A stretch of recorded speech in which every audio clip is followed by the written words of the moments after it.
नमस्कार दोस्तों, मेरे YouTube चैनल TBS पामिस्ट्री में आप सभी का बहुत बहुत स्वागत है।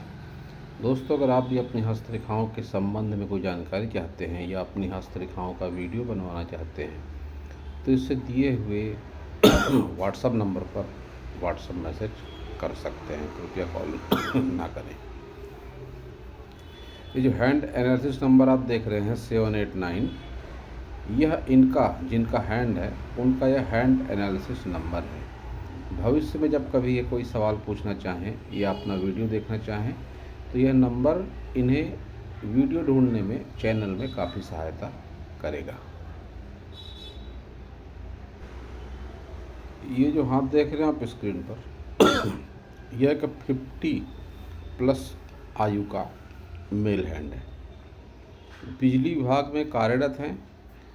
जानना चाहते हैं हस्तरेखा विज्ञान इनकी हस्तरेखाओं के बारे में क्या क्या कहता है। तो शुरू करेंगे इनके हथेली के साइज से। हथेली का साइज एक मिला जुला हुआ हाथ है। ये रेक्टेंगल और स्क्वायर दोनों तरीके का हाथ है और हाथ में तरक्की का ग्राफ कुछ इस तरीके से बनता है। जब भी ऐसा तरक्की का ग्राफ बनता है कि ऊपर 2 उंगलियां जिसे कहते हैं शनि फिंगर और सूर्य फिंगर, जब यह उठी हुई हो तो ऐसी स्थिति में व्यक्ति अपने जीवन में कोई गलत डिसीजन लेता है और गलत डिसीजन लेकर पछताता है। तो ऐसे संकेत आपके हाथ को देखकर दिखाई दे रहे हैं। अब आपकी सारी उंगलियां देखते हैं स्टेप बाय स्टेप। सबसे पहले आपकी देखते हैं बुध फिंगर।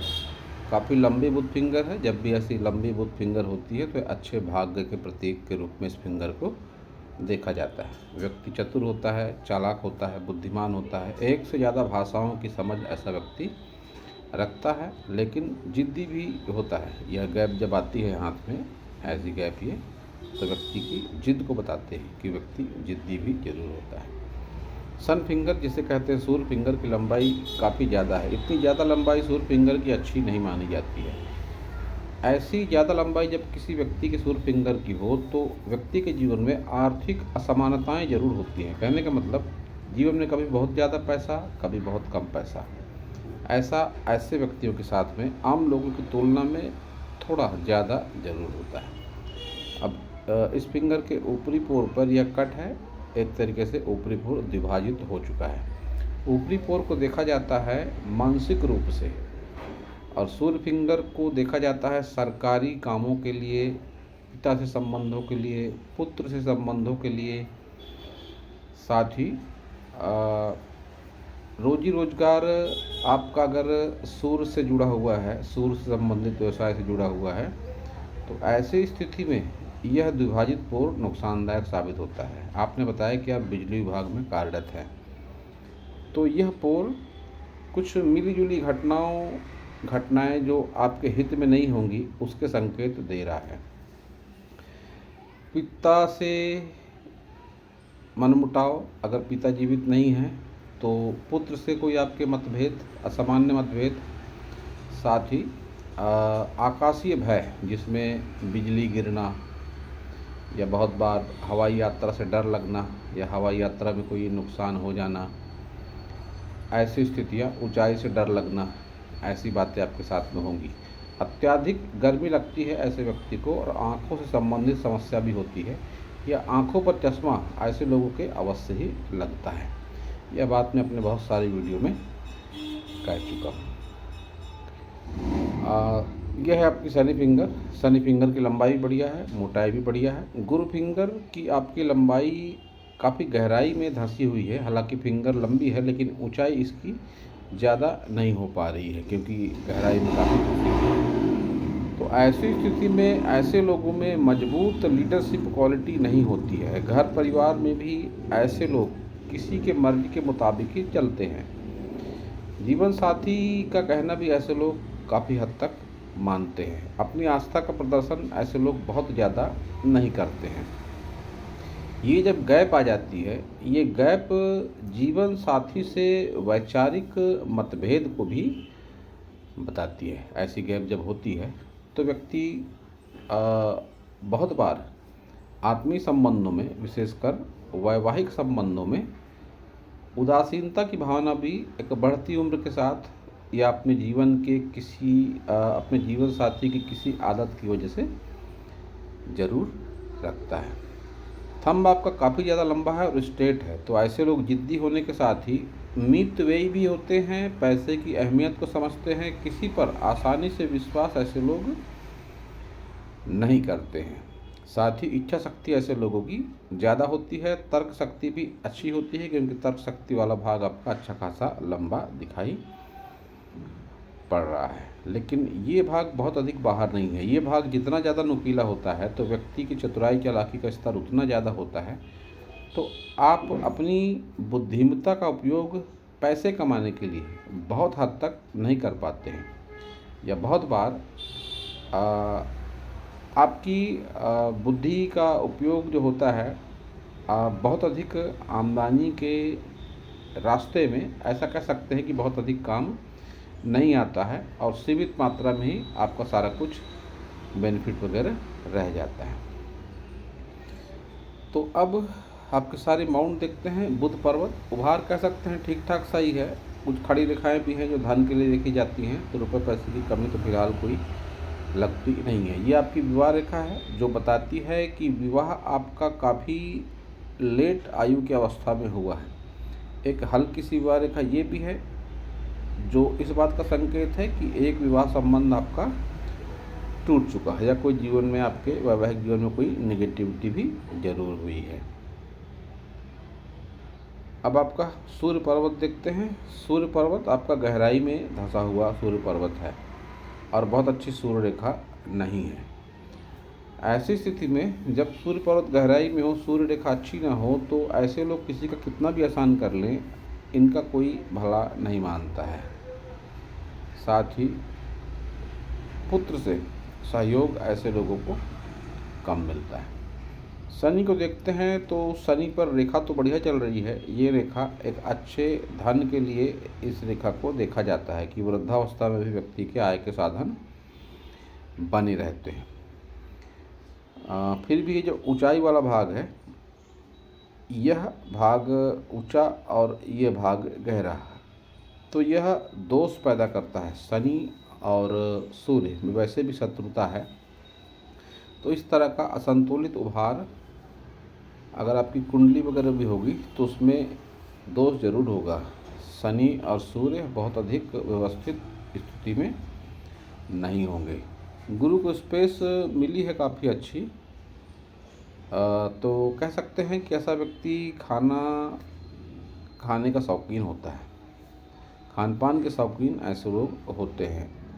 एक ये रेखा है, तो गुरु पर आस्था भी होती है और गुरु की कृपा भी ऐसे लोगों पर जरूर होती है।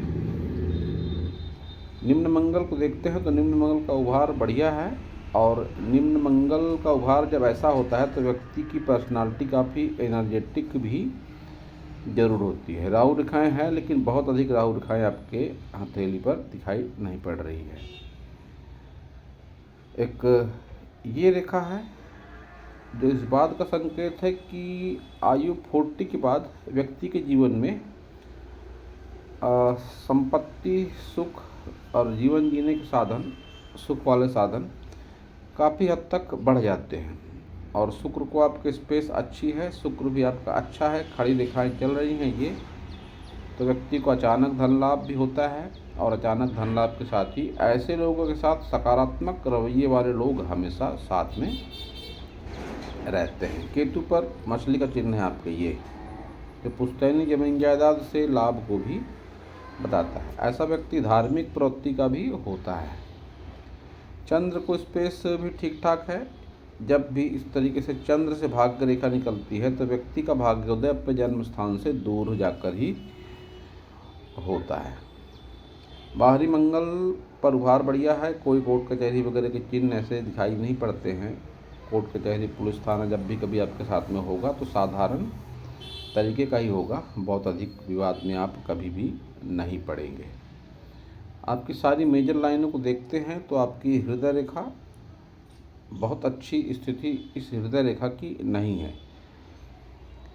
हालांकि गुरु की तरफ देखती हुई रेखा है आपकी, ये शनि पर आके रुकी हुई है, गुरु की तरफ देखती हुई है, तो आप नैतिकता के दायरे में रहकर ही पैसा खर्च करते हैं, लेकिन मन से आप काफ़ी नैतिक हैं। आत्मीय संबंधों के मामले में आपको बहुत बार भावनात्मक पीड़ा का सामना करना पड़ा है, ये आपकी हृदय रेखा बताती है। मस्तिष्क रेखा आपकी जीवन रेखा से अलग होकर चल रही है, तो ऐसे लोग मांगलिक भी होते हैं। कुंडली में मंगल दोष ऐसे लोगों के होता है, और वैवाहिक जीवन में कोई निगेटिविटी भी ऐसे लोगों के जीवन में ज़रूर होती है। आपकी आयु रेखा, जिसे कहते हैं जीवन रेखा, काफ़ी लंबी है, तो आपकी आयु निश्चित तौर पर काफ़ी लंबी आयु 80 के आसपास की आयु आपकी रहने वाली है। ये दो अपशुट जिन्हें तरक्की से जोड़कर देखा जाता है, कोई इन्वेस्टमेंट से जोड़कर देखा जाता है, तो कह सकता हूँ कि जीवन में दो बड़े इन्वेस्टमेंट, एक 30 के आसपास कोई ज़मीन, मकान, दुकान, फ्लैट, कोई रोजी रोजगार आपके जीवन में ऐसी कोई गुड लक हुई, और एक 40 प्लस की आयु के बाद में ये अपशुट दिखाई पड़ता है, जो यही संकेत देता है कि आयु 40 के बाद कोई अच्छा गुड लक आपके जीवन में हुआ कि ज़मीन, मकान, दुकान, फ्लैट या कोई रोजी रोजगार आपके जीवन में ज़रूर हुआ होगा। आपकी मणिबंध रेखाएं जिस तरीके से चल रही हैं, संतान सुख की रेखा, संपत्ति सुख की रेखा, स्वास्थ्य सुख की रेखा, तीनों ही रेखाएं बहुत अधिक क्लियर नहीं है। तो कह सकता हूं कि संतान के लालन पालन में, संपत्ति बनाने में, और काफ़ी हद तक स्वास्थ्य के लिए भी आपको काफ़ी संघर्ष करना पड़ा। तीनों ही मामलों में संघर्ष दिखाई पड़ता है। स्वास्थ्य को बहुत बार मानसिक रूप से भी जोड़कर देखा जाता है। जिस तरीके से आपकी मस्तिष्क रेखा चल रही है, ये बहुत अच्छे मानसिक स्वास्थ्य को नहीं बताती है, कि व्यक्ति के मन में कोई न कोई द्वंद्व अवश्य ही होता है। यही कारण है कि आपकी मणिबंध रेखा पर भी स्वास्थ्य को लेकर बहुत अधिक सकारात्मकता नहीं दिख रही है। कोई भी रेखा आपकी मणिबंध की पूरी नहीं है, जो बताती है कि संतान के लालन पालन में, संपत्ति में और स्वास्थ्य में आपको काफ़ी संघर्ष का सामना करना पड़ा। अब आपका लेफ्ट हैंड भी देख लेते हैं। ये आपका लेफ्ट हैंड है। लेफ्ट हैंड और राइट हैंड में उंगलियों में काफ़ी समानताएं हैं। बुध फिंगर वैसे ही लंबाई, गुरु फिंगर की लंबाई वैसे ही छोटी, और सूर्य फिंगर की लंबाई वैसी ही ज़्यादा, जो इस बात का संकेत है कि जो बात मैंने आपका वो हाथ देखकर कही कि लीडरशिप क्वालिटी में कमी, अच्छा भाग्य, डिसीजन पावर, कुछ ऐसा कि कोई गलत डिसीजन आपने जीवन में लिया और उसमें आपको पछताना पड़ा। थंब इस हाथ में भी अच्छा खासा लंबा, जो आपकी मजबूत इच्छा शक्ति और तर्क शक्ति को बताता है। आपके इस लेफ्ट हैंड में अच्छा खासा धन त्रिकोण बना हुआ है, जो इस बात का संकेत है कि आपके जीवन में इतना रुपया पैसा अवश्य ही है कि आप अपने जीवन स्तर को मेंटेन कर पा रहे हैं। किसी के आगे हाथ फैलाने की ज़रूरत आपको नहीं पड़ती है। भाग्य रेखा इस हाथ में भी आपकी चंद्र पर्वत से है, जो बताती है कि जन्म स्थान से दूर ही आपका भाग्योदय हुआ है। मस्तिष्क रेखा इस हाथ में भी अलग ओर चल रही है, जो इस बात का संकेत है कि कुंडली में आपके मंगल दोष अवश्य ही है, और जीवन में कोई निगेटिविटी वैवाहिक जीवन को लेकर आपके जरूर हुई है। इस रेखा को कहते हैं स्वास्थ्य रेखा, बुध रेखा और व्यापार रेखा, जो काफ़ी अच्छी होकर चल रही है। जब भी इस तरीके से रेखा चलती है, तो आमतौर पर इसे स्वास्थ्य से और व्यापार से जोड़कर देखा जाता है कि व्यक्ति के जीवन में थोड़ी बहुत निगेटिविटी रहती है, लेकिन ना ही तो उसको कोई स्वास्थ्य से संबंधित गंभीर समस्या होती है, न ही तो रोजी रोजगार को लेकर कोई बहुत अधिक समस्या आती है। एक संतुलित जीवन उसका चलते रहता है। इस हाथ में भी आपका शुक्र काफ़ी सकारात्मक दिखाई पड़ता है। सुख सुविधाओं की रेखाएं हैं ये आड़ी रेखाएं, और एक खड़ी रेखाएं अच्छे सकारात्मक रवैये वाले फ्रेंड सर्कल की, रिश्ते नाते और मित्रों की रेखाएं कही जाती हैं। इस हाथ में भी मणिबंध रेखाएं आपकी क्लियर नहीं हैं, जो इस बात का संकेत है कि जीवन में काफ़ी संघर्ष का सामना आपको करना पड़ा है। आपके दोनों हाथों में एक जो माइनस पॉइंट देखा मैंने कि आपकी उंगलियों पर खड़ी रेखाएं बहुत अधिक अच्छी संख्या में नहीं हैं। जब भी खड़ी रेखाएं अच्छी की संख्या में होती हैं, अच्छी क्वालिटी की रेखाएं होती हैं खड़ी, तो फिर सौर मंडल से जो ऊर्जा आती है इन सारे माउंटों पर, वह काफ़ी सकारात्मक ऊर्जा आती है और उस सकारात्मक का ऊर्जा का व्यक्ति के जीवन पर भी असर पड़ता है। तो इस तरह की सकारात्मक रेखाएं केवल योग ध्यान प्राणायाम के माध्यम से ही आती है या फिर सकारात्मक पूजा पाठ के माध्यम से ही आती है। तो मैं आपको सजेस्ट करूंगा कि आप योग ध्यान प्राणायाम से अवश्य ही जुड़ें। योग ध्यान प्राणायाम से हस्तरेखाओं में चमत्कारिक और सकारात्मक बदलाव जरूर होता है। तो दोस्तों, यह था इस हाथ के विषय में मेरा हस्तरेखा का ज्ञान। अगर आपको मेरा वीडियो अच्छा लगा हो तो आप मेरे चैनल को सब्सक्राइब करें, मेरे वीडियो को लाइक करें, शेयर करें, कमेंट करें, और पूरा वीडियो देखने के लिए आप सभी का बहुत बहुत धन्यवाद।